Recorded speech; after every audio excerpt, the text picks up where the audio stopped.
Hello and welcome, I'm Liam the Music Reviewer, and today we're going to be talking about the Real Friends album Composure. Real Friends are an American pop punk band. They've had 2 albums so far. Maybe This Place Is the Same, We're Just Changing was their debut record. Pretty pretentious title. Had some good songs on there.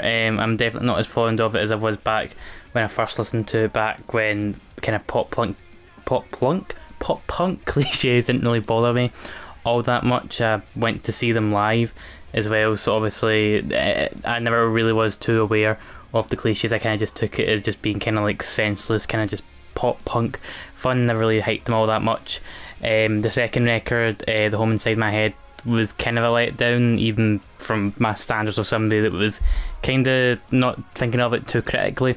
I just think that they started kind of lose their identity a bit, and just kind of like they all started, like a lot of kind of pop punk outfits just started to kind of like mold into one after what seemed like a kind of like a promising resurgence of the genre. Really, there's only kind of bands like Knucklepuck and Jeff Rose's Toy, if you consider him, that are making the genre kind of like fun and more creditable than some acts are. But there was a kind of sad situation, the fact that the band kind of went on a hiatus, a break, after the lead singer Dan Lampton expressed how he just had these like really bad personal issues going on. He'd moved out, I think he moved in with a long-time girlfriend who they then broke up with, and he's just been kind of suffering, or maybe not so much suffering, but like really struggling with his bipolar disorder. Thankfully they did come back. I do think it would have been a shame for the band's kind of career to have kind of ended not of their own accord, so it's kind of good to hear that, especially when other kind of like pop punk emo outfits are kind of like going on these indefinite hiatuses due to these issues just really getting to them a bit too much. It's always like a sad situation, so they're at least back, and they've at least brought some kind of, they're at least going to try to go like, maybe not so much like a totally new direction, but at least coming out with like a more fresh perspective. They brought on 3 producers this time, including Jeremy McKinnon from A Day to Remember. That takes me back. And ultimately, the help they give out in production isn't really all that like revolutionary. It's not like a brand new like chapter for Real Friends, and it's not going to like convince anyone that had any sort of like hesitations or like has always had some sort of barrier blocking them getting into pop punk. It's not quite like how Worry or Post by Jeff Rose's Talk managed to get them into the genre, or at least kind of make them look at it from a new light. This album is going to be the one that does that, and unfortunately there is quite a lot of like glaring issues, I'd say, that mainly come from kind of cliches that this record still is riddled with. I thought because of like the hiatus, the break, that they kind of like would have been aware of it. There's no talk of BONYKNEES or Lost Boys or that, like, which was on bloody everything they did since our EP, which they've kind of just been retreading over as far as I'm concerned, lyrically and instrumentally. Listen to their EP, listen to The Home Inside My Head. There isn't a huge like dramatic change at all, which usually isn't that good a sound, especially if the sound you are going for is already being kind of like stagnant.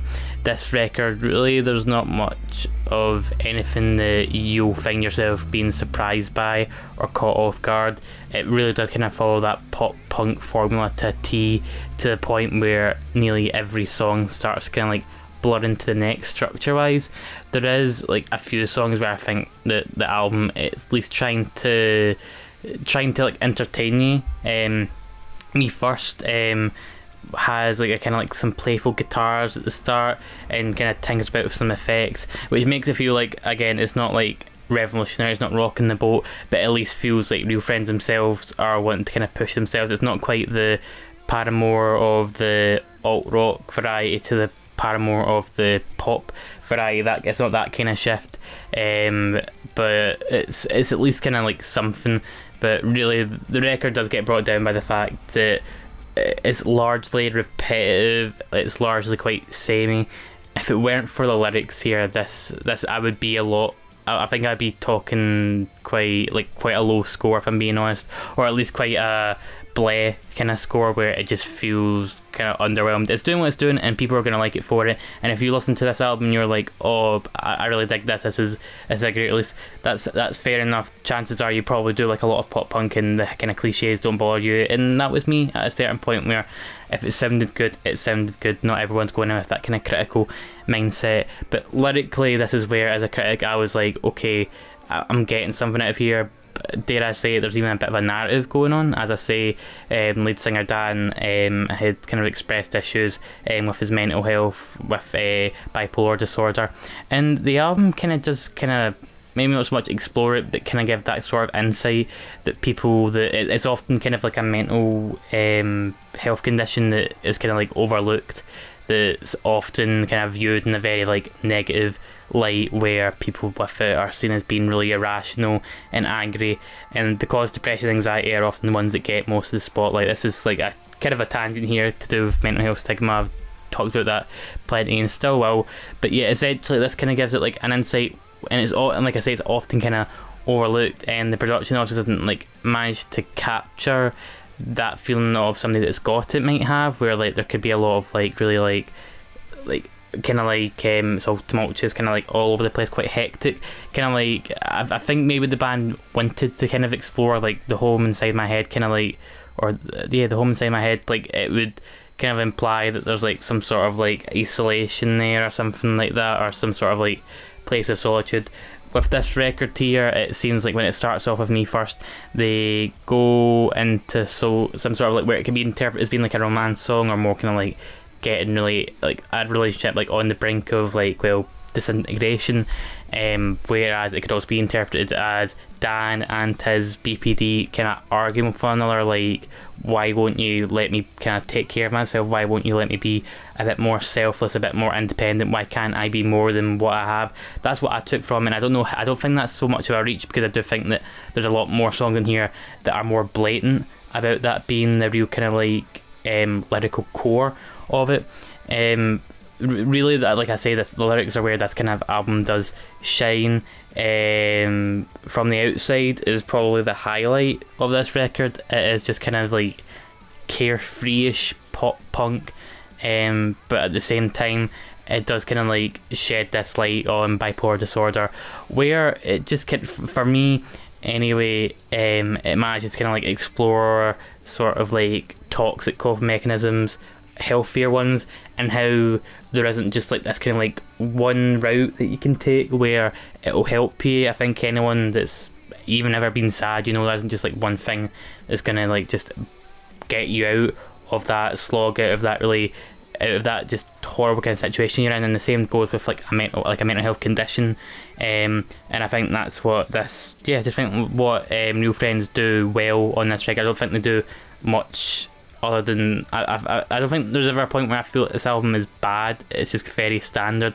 But when it came to Dan talking and expressing himself, I do think he does a good job. And I think for, especially if I assume what his audience is like, quite young, probably going through these same situations, even older people like myself, can't believe I'm saying I'm older when I'm like 22, but still you can still kind of take away something from it. And even if you've heard this in other music before, I think you can at least kind of like commend the fact that that Dan himself manages to kind of like never like demonize or vilify like, oh, like people that drink, that's that's bad, like that's not a coping mechanism, when the fact is it is a coping mechanism for a lot of people, and it shouldn't really so much be vilified as just being understood and then helping those people get the help that helps them, that isn't going to push them into that sort of like edge. It is like an album that can be open to that interpretation. I think with songs like this, it is like there's no like, this is blatantly what it is.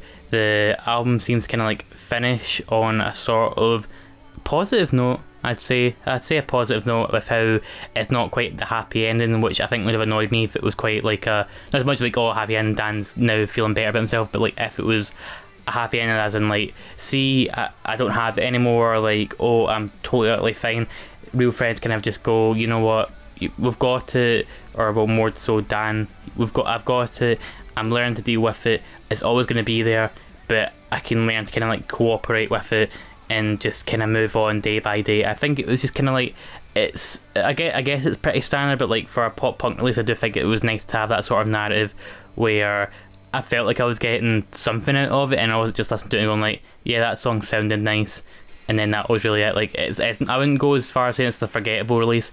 It's just a release that is quite strong in one aspect, but isn't so much in the other. Kind of like that Wonder Years release. I do think Wonder Years did a better job lyrically. I think Sippy, just Dan Campbell, just does a better job. Just does a better job with like how he frames it. But I guess the best way to talk about some stuff that's quite complex like BPD